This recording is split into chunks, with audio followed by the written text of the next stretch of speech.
Bonsoir Linda, ravi de vous retrouver. Ça, vous en sortez. Oui. Les dictionnaires, c'est toujours un peu lourd, c'est normal. Hein. Oui, ça fait rentrer, hein, ça fait sac d'école, cartable, ça fait lourd. Hein. Écoutez, je suis un peu perplexe ce soir, Mohamed, parce que comme beaucoup d'entre vous, j'imagine, j'ai pris connaissance, là, ces dernières heures, des mots qui font leur entrée dans les nouvelles éditions des dictionnaires. C'est la saison, hein, chaque année au printemps, le Petit Larousse et le Petit Robert publient chacun leur nouvelle édition. C'est donc avec une immense fierté et une surprise non dissimulée que j'ai découvert que le mot « nounoun » a désormais sa place au panthéon du vocabulaire français. Ça veut dire quoi, nounoun? Nounoun, un mot qui fleure bon le sirop d'érable, la chemise à carreaux, la hache, le bûcheron, la poutine, le grand froid, un mot 100% québécois que le Larousse définit comme étant à la fois un adjectif et un nom féminin. C'est vrai.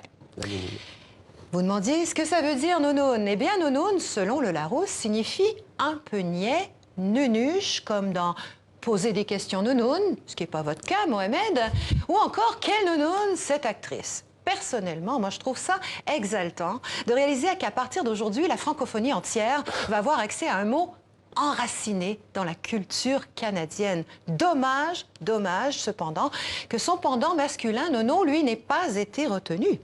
Comme si la nounounerie, c'était qu'une affaire de femmes. Alors, si malgré tout vous envisagez de faire bon usage de nounoun, eh bien, je me permettrai d'aller un peu plus loin dans sa définition. Qu'est-ce qu'une nounoun? Eh bien, nounoun, c'est une femme que la base de données lexicographiques pan-francophones décrit comme étant naïve, bête, insipide, insignifiante, pas dégourdie. Oh ben, j'ai mon voyage. Hey, je savais que t'étais nounoun, mais pas à ce point-là. Extrait de la pièce Les Belles-Sœurs de Michel Tremblay. Ah oui. Alors, comme pour beaucoup de Québécois, de mots québécois, l'origine de nounoun est obscure. On pense qu'elle serait une survivance de noun, qui vient des parlers de France et qui aurait été créée par suite de réduplication noun, nounoun. En béarnais, noun voulait dire nonchalante, endormie. En provençal, nouna était une fille sotte et lente. En bourguignon, nioun signifiait mollasse.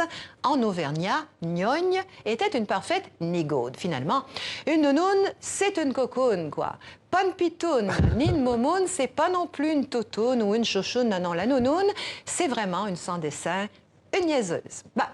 C'est une fille qui manque de jarnigoine, autre grand mot québécois que je ne connaissais pas et que le Robert a choisi dans son édition 2020, 2020 pour les Français. Jarnigoine qui désigne l'intelligence, le jugement, le bon sens. Et comme pour nounoun, eh bien, les exemples sont étonnamment féminins. Et à la forme négative, on dit d'une fille qui n'a pas de jarnigoine, qu'elle n'a pas de capacité de réflexion, d'analyse ou de compréhension. Bref, c'est une nounoune. Une nounoune sans son nono.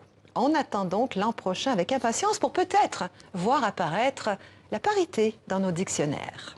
Voilà, on suivra ça avec vous, Linda. C'était l'humeur de Linda. Merci beaucoup. Merci à vous. Linda.